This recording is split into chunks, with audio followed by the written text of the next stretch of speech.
I'm here with Duncan Thomson, Stout Duncan of the Strathleven Artisans, and Duncan has been, I've met him before, and out of the goodness of his heart he's taken me around today, around the area of Renton, the ancient medieval parish of Cardross, and my quest today has been to locate the home, or the assumption, the closest possible location that we can get to Robert the Bruce's home, where he spent the last 3 years of his life and died. And Duncan, absolute pleasure to meet you again today.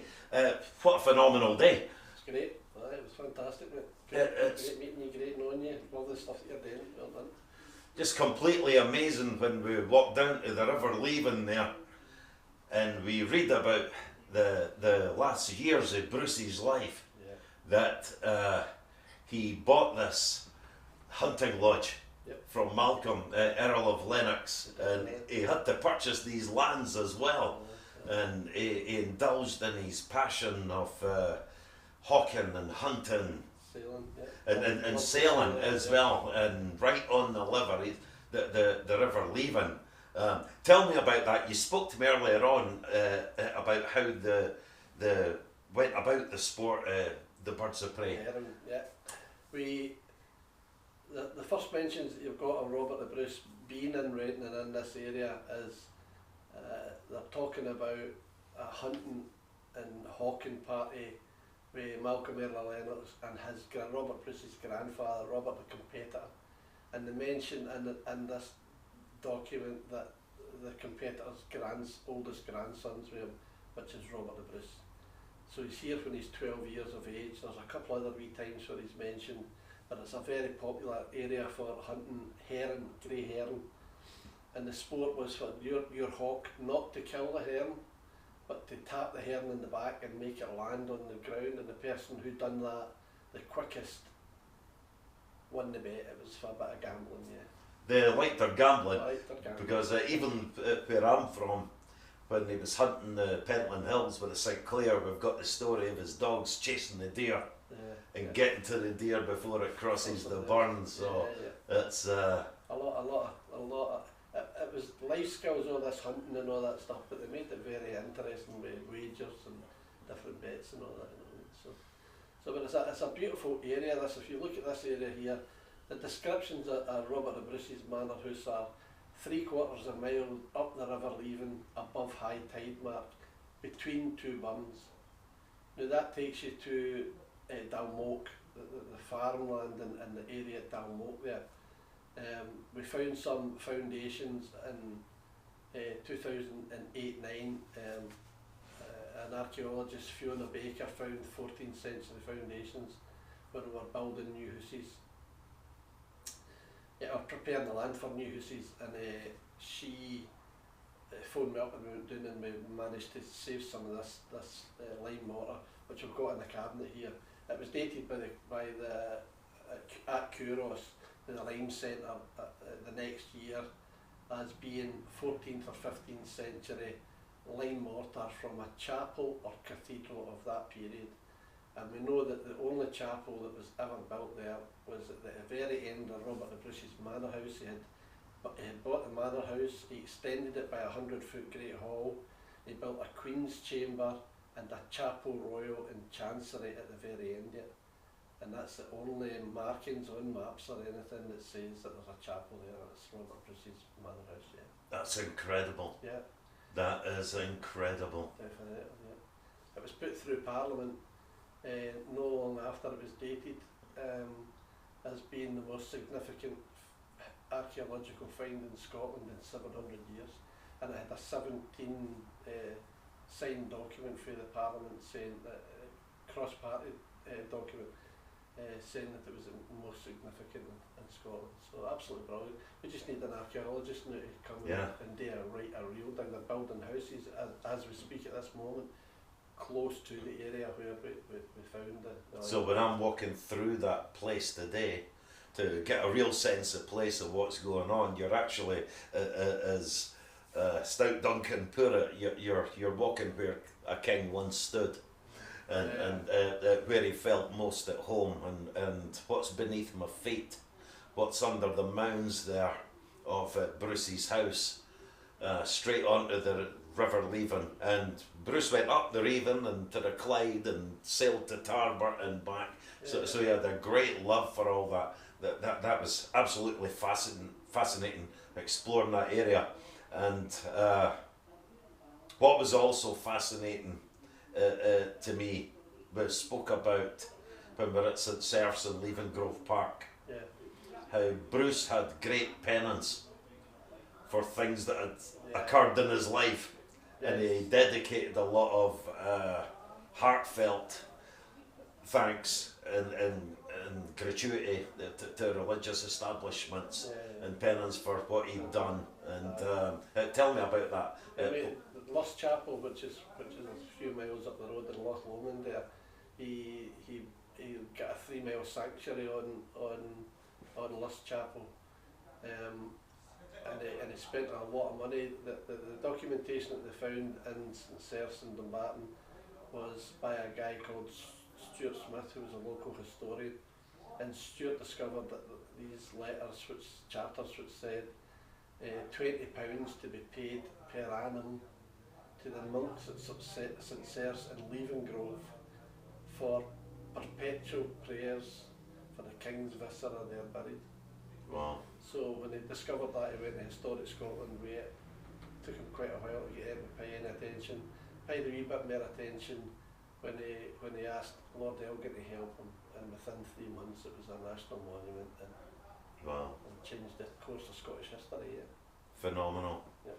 When Bruce died, we're all familiar with the story that the honour was entrusted to James Douglas to take his heart on crusade to the Holy Land, and Duncan's just returned from Teba, where the Black Douglas or the good Sir James, depending on who you were to him, met his end. Tell me about that trip and that experience. Well, our trip to Teba started 18 years ago, and we were going to a wedding, and my friend says, if you come to Spain with me at the wedding, I'll take you to where James Douglas got killed.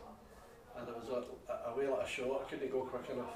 And we missed the first Douglas days. The Spanish have this event every year themselves, nothing to do with Scotland. It's their event. They're heaping praise on James Douglas for stepping aside from his solemn duty to help them to free their country for the Moors, you know what I mean? So we've not missed a date since then. We went to every event since, and no missed it, and it's growing arms and legs. It's amazing, and this wee town has hit the button right in the head, because they're doing a lot of archaeology in the castle and around about the surrounding areas, you know what I mean? So the fact that James Douglas was involved there has given them a great boost. So it's becoming really, really popular, you know what I mean? And there's a documentary team at the moment for Netflix setting up a documentary and things like that. So, but there's thousands of people. The people of Teba are the most kindest people I've ever met in my life. It's an amazing wee village. They love James Douglas. There's no English, but they'll speak, and it'll be El Douglas as you walk through the streets and things like that, you know what I mean? So we go across there every August and for a long weekend and lay flowers and pay homage to Scotland's great heroes, and 10 other Scottish knights, chiefs and squires who died with Douglas. We spoke about when he met his end. Yeah. And different views on how we think a great warrior like Douglas lost his life in the battle. Would you like to highlight just some of the conversations of how we think it might have happened? Yeah, well, the story goes, our history tells us that James Douglas went and fought for King Alfonso of Spain, you know what I mean? And the truth is that he didn't really want to get into the battle at all. He had given his word to Robert of Bruce that he would take his heart, the hearts that we were around the neck and out to the Holy Land. And he gave his solemn word that he would do that. so he was kind of forced into go and see, William Sinclair kind of embarrassed him into going and see King Alfonso of Spain, which he did, and King Alfonso asked him and basically begged him to join his army because he was the greatest spear in Christendom, and if he joined his army it would be a great boost.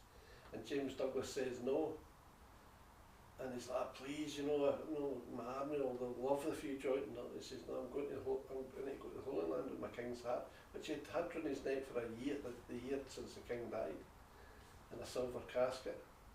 And Alfonso knew it was important because he had done the same thing the year before with his dad's hat to go to Jerusalem. So he knew it was an important thing to do at the time, you know what I mean? And James Douglas said, no, I can't fight for you, I need to go to Jerusalem. And the chroniclers say, as James Douglas and the king parted ways, the king then shouted at James Douglas, very well, Sir James, I'll give you your weight in gold if you fight for us. And the chronicler says that James Douglas backed away from the king as if for a flame and said, my Lord King, the men of Scotland don't fight for money. We fight for the man on the cross and for freedom itself. And this day we'll let loose the lion of Scotland on the plains of Teba. And they done so. He took charge of 1900 European knights who mostly come to see him in Seville Harbour. This mystical warrior, Iron Man his time, you know what I mean, the Superman his time, you know what I mean, and never, if you seen him, he killed you, you were dead, so you couldn't tell anybody about him. So they came to Seville Harbour to see him on the ship, to see him pacing up and down this ship with an effigy as king and golden ropes and white sails and all for the Holy Land, you know what I mean, and they ate lunch with him and they talked to him, but he wouldn't leave the ship, he wanted to go straight to Jerusalem, and he went and seen Alfonso anyway, and then he went and joined the battle, and he was in charge of 1900 European knights, and they had noticed that the Saracens had blocked the river after Teba, and James Douglas and his 10 personal knights attacked the dam and burst the dam open and let the water through for the rest of the Christians, pursued the people who had built the dam and were engulfed in Saracen soldiers that were ruined. It was a trap of the rain for many years to chase a couple and run into 100, you know what I mean, so, and they ran into the same thing themselves, you know. They say that the Saracens were so thick on the ground that you couldn't see the land, so they were in a fight, and Douglas and his men got away, but William Sinclair had fallen, he had been killed. And James Douglas asked his men, do we leave Sir William there or do we go and get him? And to a man they says, oh, we can't leave him there, we need to go and get him.